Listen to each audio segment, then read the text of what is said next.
आओ आओ बहू, घर को अपने पैरों से पवित्र करो। ममता घर की दहलीज पार कर ही रही होती है कि अचानक एक बहुत गंदी सी बास पूरे घर में फैल जाती है।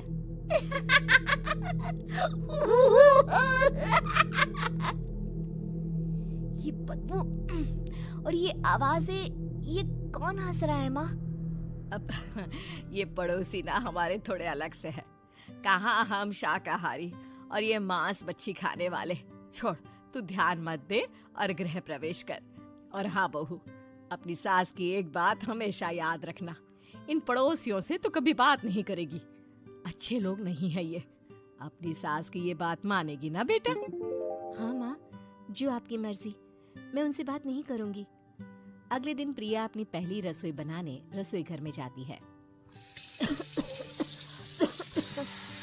ये छोकी बात तो नाक में जा रही है। एक काम करती हूँ, खिड़की खोल देती हूँ। प्रिया खिड़की खोलने जाती है। इतने जाले, लगता है इस खिड़की को कभी खोला ही नहीं गया। पर ऐसा क्यों? ओह, नॉन वेज की स्मेल आती होगी ना।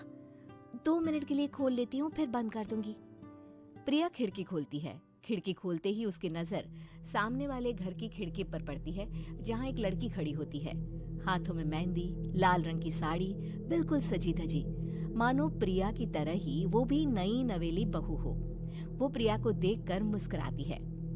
हे भगवान, माँ ने तो इनसे बात करने को मना किया था। प्रिया फौरन ही खिड़की बंद कर देती है और तवे पर चढ़े रोटी की ओर देखने लगती है, पर वहाँ रोटी न होकर मछली पड़ी होती है। ये क्या? पहली ही रसोई में इतनी बड़ी गलती! हे भगवान, अब मैं क्या करूं? प्रिया बहुत डर जाती है और फौरन रसोई की सफाई करने और फिर सभी के लिए खाना बनाने लग जाती है। जब वो सबको खाना परोसती है, सब तो ठीक है, मैं बेकार में चिंता कर रही थी। हे भगवान, ऐसे ही बस अपनी कृपा बनाए रखना। रात के वक्त जब सब सो रहे होते हैं, तब प्रिया को पायल की आवाज सुनाई देती है, जिससे उसकी आंख खुल जाती है। ये पायल की आवाज कहाँ से आ रही है? प्रिया उठकर उस आवाज के पीछे छत की सीढ़ियों तक जाती है। तभी उसे बच्चे के रोने की आवाज आती है। प्रिया छत पर जाती है तो क्या देखती है? वही लाल साड़ी वाली लड़की अपनी गोद में एक नवजात बच्चे को घुमा घुमा कर सुला रही है। तभी प्रिया की नजर उसके पेट पर पड़ती है। ओह गॉड, ये तो प्रेग्नेंट भी है। सुनिए, बच्चा सो नहीं रहा है क्या? मैं कुछ मदद करूं? नहीं नहीं, आपके घर वालों को अच्छा नहीं लगेगा, मैं संभाल लूंगी। स्नेहा की गोद से बच्चा हाथ मारकर प्रिया की गोद में आने को छटपटाने लगता है। दोनों घर अगल बगल में बने होने के कारण प्रिया उस बच्चे को गोद में ले लेती है। प्रिया के पास आते ही वो सो जाता है। बच्चे का वो स्पर्श रात भर प्रिया भूल नहीं पाती और अगली सुबह वो छत पर कपड़े सुखा रही होती है। तभी उसे एक औरत इशारा करके बुलाती है। स्नेहा कह रही थी बाबू तुम्हारी गोद में आते ही सो गया। मैं गौरी, स्नेहा की माँ हूँ।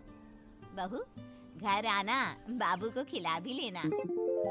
शाम को जब घर पर कोई नहीं रहता, बच्चे से मिलने के लिए प्रिया छिपकर अपनी पड़ोसन के घर चली जाती है और कुछ देर बच्चे को खिलाकर वापस लौट आती है। इसके कुछ दिन बाद ही प्रिया को पता चलता है कि वो माँ बनने वाली है। ममता की खुशी का ठिकाना नहीं रहता।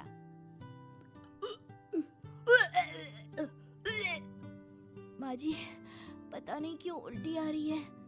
प्रिया भागती हुई वॉशरूम में जाती है तो हरे और लाल रंग की उल्टी करती है। उस उल्टी में से कीड़े निकलते हैं। ये क्या? खून और ये कीड़े! माँ! माँ! प्रिया की आवाज सुनकर ममता दौड़ कर आती है, पर बेसिन में कुछ नहीं होता। प्रिया हक्की बक्की रह जाती है।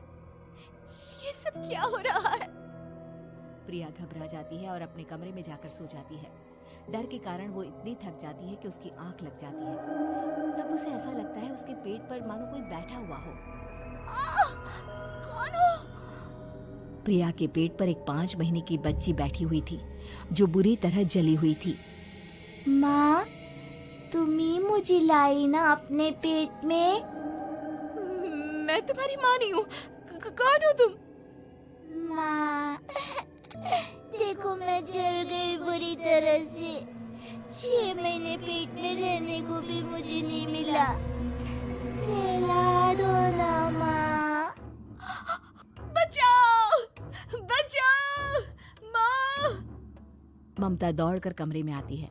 प्रिया की बातें सुनकर वो सब समझ जाती है। तू कहीं बगल वाले घर में तो नहीं जाकर आई ना बहू? मुझे माफ कर दो, मैं गई थी माँ। उस घर में सब मरे हुए हैं बहू। कई साल पहले स्नेहा उस घर में बहू बनकर आई थी। कुछ ही दिन में वो एक बच्चे को जन्म देने वाली थी। पूरा घर बच्चे के आने की खुशी में खोया था कि एक दिन अचानक उस घर में आग लग गई। सब बुरी तरह जलकर मर गए। गौरी आज भी दादी बनने का इंतजार कर रही है और इसीलिए स्नेहा ने अपना अजन्मा बच्चा तुम्हारी कोख में डाल दिया। ममता ये कह रही होती है कि पीछे से उसके पैरों को एक बच्चा पकड़ लेता है।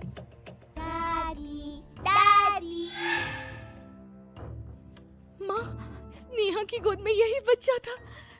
ये बच्चा कौन है फिर? तेरी मौत है। तेरी भी दादी।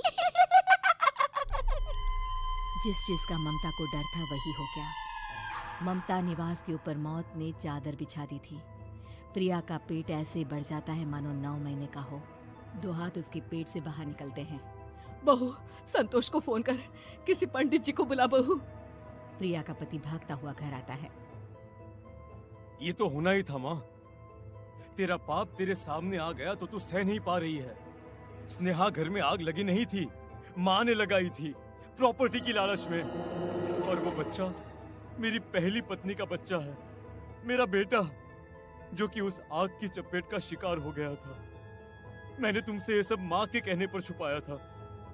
मुझे माफ कर दो प्रिया। तुम अगर चाहो तो यहाँ से जा सकती हो। मैं तुम्हें किसी भी बंधन में रखना नहीं चाहता। मेरी शादी हुई है आपसे, मैं आपको छोड़ नहीं सकती, पर उससे पहले हमें स्नेहा, उसकी माँ और बच्चे की आत्मा की शांति करवानी होगी।